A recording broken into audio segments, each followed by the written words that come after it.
pag-asa ng brand ng bikes ngayon, nahihirapan tayong mamili kung ano ba talaga ang maganda at worth it bilhin, based sa specs ng bike. Sa video ito, iba-bike check natin ang MTB Voyager Race Edition. Hindi masyadong known, pero hindi ibig sabihin nito ay low quality niya ang bike. Wala naman sa brand ng bike yan. Nasa pagpapadyak lang yan. Bonus na lang kung high-end ang bike nyo at maganda yung piyesa nakakabit sa bike na yun.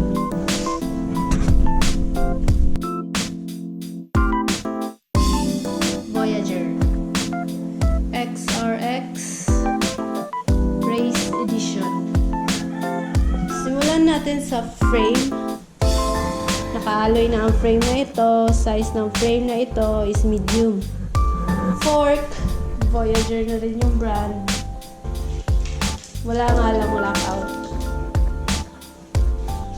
Handlebars, Voyager 31.8mm.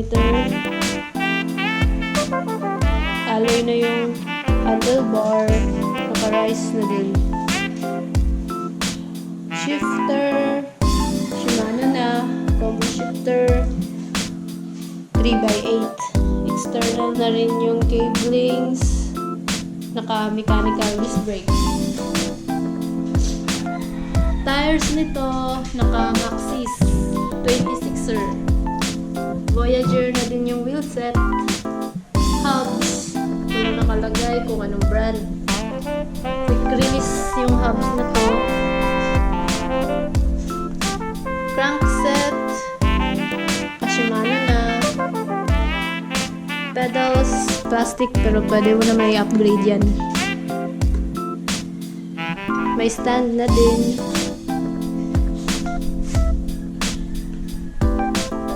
Saddle, okay, malambot naman ito gamitin.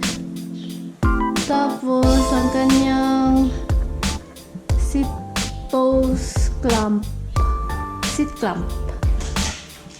Hindi naka-quick release.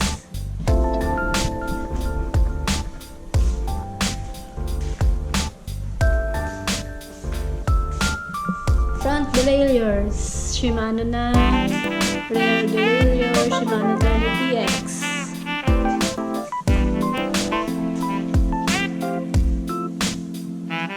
Overall, ang verdict ko sa bike na ito, okay siya sa mga beginners na bago pala sa pagbabike.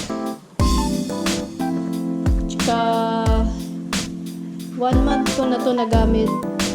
Sa performance ng bike na to, okay naman siya gamitin. And then, SRP nito 9,000. Pero depende pa din sa bike shop na pagbibilhan. Bili ko kasi nito 10,500. So, yun lang sa video na ito. Sana nagustuhan nyo. Kung may mga tanong kayo, comment lang kayo. Please like and subscribe the channel. Hit na din ang bell button para ma-notified kayo sa mga bagong videos na i-upload ko. So, ingat na lang sa daan. Enjoy sa pagpadyak. Ride safe.